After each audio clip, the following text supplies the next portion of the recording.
Today we're going to Carmine Street Comics.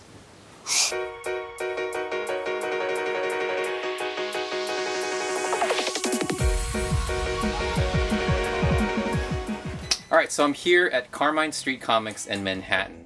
And Kevin, the assistant manager, hey guys, was kind enough to allow me to film here today. And actually came here today because I was putting my comic Darker Region on consignment here. So I thought it'd be kind of cool to talk about what it means to put a comic on consignment, talk a little bit about the store Carmine Street Comics, and kind of see how the conversation develops from there. So Kevin, first I want to thank you so much for allowing me to put Darker Region in the comic store. Yeah, I mean, this is something we do all the time. So for us, I'm happy that I can get more of your work in. We support artists from in New York, but also from a couple other states as well. We have people from Detroit, also out in Arizona, California. So we're not only the New York metro area. Yeah, so tell me about this. You call this the indie wall? Yeah, okay. Yeah. So tell me a little bit more about this indie wall. The indie wall, it's not connected to any of the major publishers, so it's not connected to Marvel or... These are all small publishers, like boyfriend, girlfriend, husband, wife teams. Yeah, maybe we could look at some of some of your bestsellers, some of the ones that you like from the indie wall. I've heard that this is a sort Henchgirl. of famous. Yeah,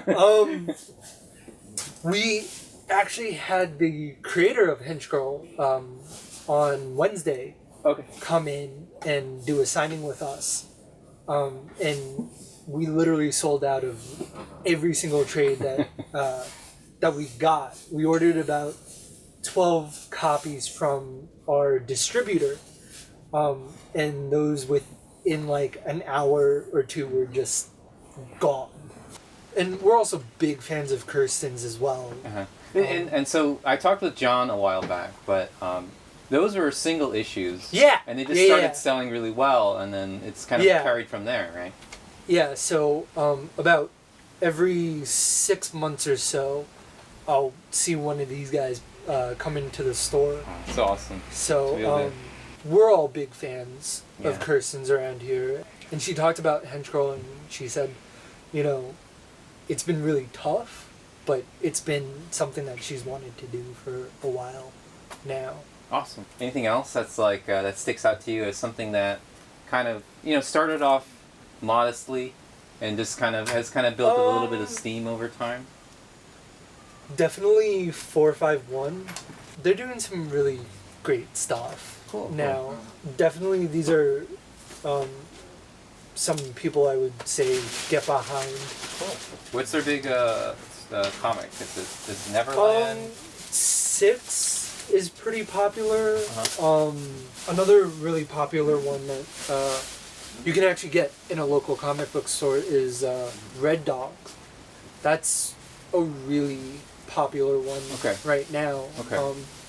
I got issue 1 a few months ago. And I read that, and I was like, yeah, this is something I can get behind because it's not your typical superhero comic, which is what I like. Yeah.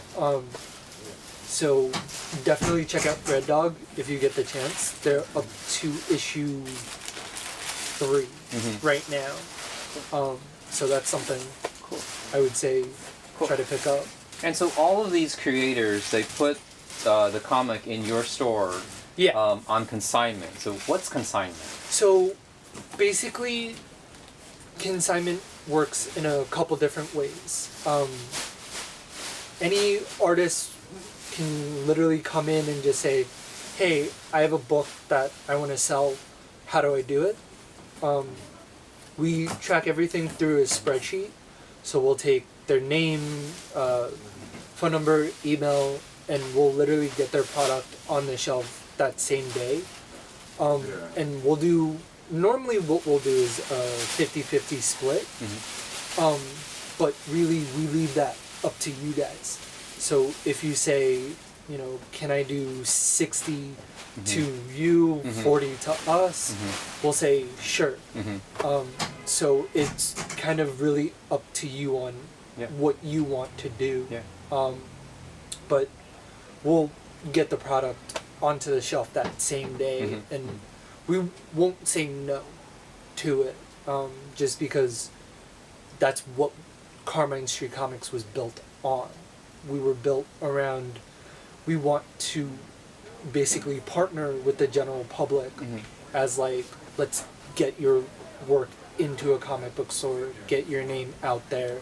Yeah, and I think that really shows through, because this indie wall is in the front of your store, whereas I feel like most comic shops would put it in the back, hidden, you know, behind a post or something like that. But I think that's amazing, and the fact that you give so much real estate too, as well. Yeah, it's over the last 4 years.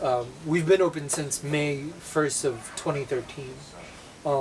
It literally started out, you know, just very, very, very small, but over 4 years, it's now gone to what, 7 shelves? Yeah, it doesn't even fit into the frame. Yeah, anything else about the store that you'd like to share, kind of like with? If any of you guys are creators out there, please get in touch with us. There's a drawing table behind me, and that's open for the public. And there's a specific email, which is signings, and then the word @ so AT, and then the @ symbol at Carmine Street Comics.org. Then you can reserve a time slot on any of the days, and sell your work up there. And when you are up there, we won't ask any of that money. That's all yours. But when you do leave things behind, that's when we'll open up the door for consignment.